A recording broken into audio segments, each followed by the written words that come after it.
आपल्यासोबत महाराष्ट्रातील काँग्रेसच्या नेत्या आणि मुंबईतील खासदार वर्षा गायकवाड आहेत। वर्षाताई, आज लोकसभेच्या अध्यक्षांची निवडणूक आहे, मोदी सरकारची पहिली परीक्षा आहे। खासदारांना एकत्रितपणे नेलं जाणार आहे भाजपच्याही असं कळतंय, काय कसं पाहताय याकडे? खरं तर आम्ही त्यांना सांगितलं होतं की आम्हाला त्या ठिकाणी जर डेप्युटी स्पीकरचं पद आम्हाला दिलं तर आपण, कारण शेवटी तो विरोधी पक्षाचा अधिकार आहे। मागील काळापासून आपण बघतोय की विरोधी पक्षाचा आवाज दाबण्यासाठी सातत्याने ते प्रयत्न करतात आणि यावेळेला सुद्धा ज्यावेळी त्यांनी रिक्वेस्ट केली तेव्हा आम्ही सुद्धा ती रिक्वेस्ट मान्य करून आम्ही सांगितलं की तुम्ही आम्हाला डेप्युटी द्या, जे परंपरागत होत आहे। पण त्यांनी ते मान्य न केल्यामुळे आज ते इलेक्शन आहे आणि मी सांगते काँग्रेसचे आम्ही सगळेजण एकत्र आहोत आणि पहिल्यांदा त्यांना असं दिसतंय की विरोधी पक्ष इतका मजबूत आहे। म्हणजे मी हाऊसमध्ये पण बघते की ज्या तऱ्हेने वातावरण आहे, एक दिसतंय की विरोधी पक्ष हा खूप मजबूत आहे, एकजुटीने एक दिलाने काम करतो आणि येणाऱ्या काळामध्ये तुम्हाला दिसेल की काही दिवसामध्ये काही चमत्कार पण दिसतील तुम्हाला। काही महाराष्ट्रामध्ये अनेक प्रश्न आहेत। आता तुम्ही धारावीचे आहात त्यामुळे प्रश्न स्वाभाविक, प्रीपेड मीटरचा काही प्रश्न आला, त्यामध्ये काही विशिष्ट उद्योगपतींची नावं आली जे धारावी पुनर्विकसनामध्ये सुद्धा येत आहेत आणि या सगळ्या मुद्द्यांवरून आता लोकसभेमध्ये तुमची भूमिका कशी असेल? नाही, नक्कीच ही भूमिका आमची असणार की आम्ही आमचे प्रश्न जोरदार मांडणार, यासाठी मांडणार की सर्वसामान्य नागरिकाला, आता मी बघते की धारावीच्या बाबतीत बोलायचं झालं तर धारावीचा प्रश्न मी सातत्याने यासाठी मांडून ठेवला आहे की कारण 7 लाख लोकांना ते बाहेर पाठवण्याच्या गोष्टी करतात, सगळ्या DSR, सगळ्या फायद्याच्या योजना, सगळ्या पॉलिसी त्यांच्यासाठी म्हटल्या जातात। आम्हाला धारावीकरांचा काहीही फायदा होत नाही।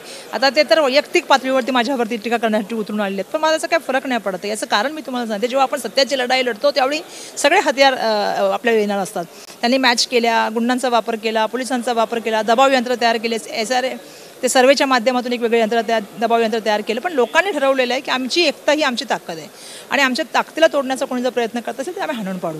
तुम्ही जो मीटरचा विषय काढला की प्रिपेड मीटरचं त्या ठिकाणी जे आहे, त्याला नाव त्यांनी मोठं चांगलं नाव, कारण नाव देणं हे मोदी सरकारला चांगलं माहिती आहे। एक नवीन नावं ते आणतात, प्रिपेड मीटर, काय मीटर, पण सर्वसामान्य माणसांना तो परवडणार आहे का? मधल्या काळामध्ये 2 वर्षापूर्वी मुंबईचे मीटर बदलले गेले, 2-3 वर्षापूर्वी, आणि हा मीटरची जी किंमत आहे ती जवळपास 13,000 रुपये।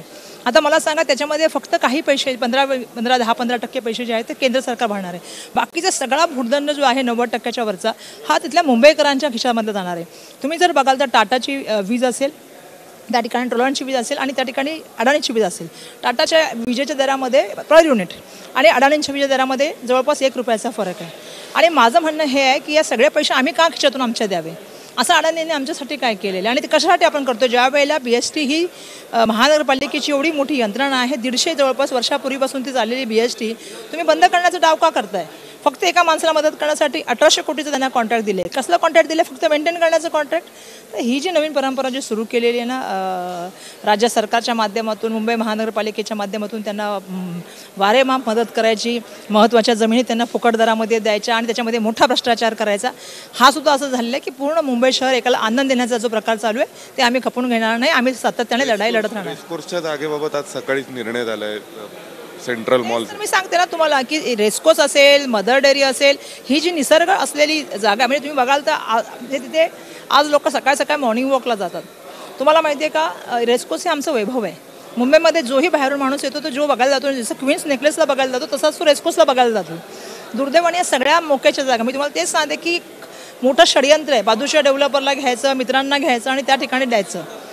म्हणजे भाजपांच्या किती लोकांच्या ह्याच्यावरती नजर आहेत आणि अडाणी ज्यावेळी येतो त्यावेळी सगळं बाजूला सरून त्याला मिळालं जातं आणि ते पण रेडी रेटनच्या 25% दराने ह्या जमिनी दिल्या जातात, म्हणजे काही नथिंग, म्हणजे टेंडरमध्ये 10% असतात।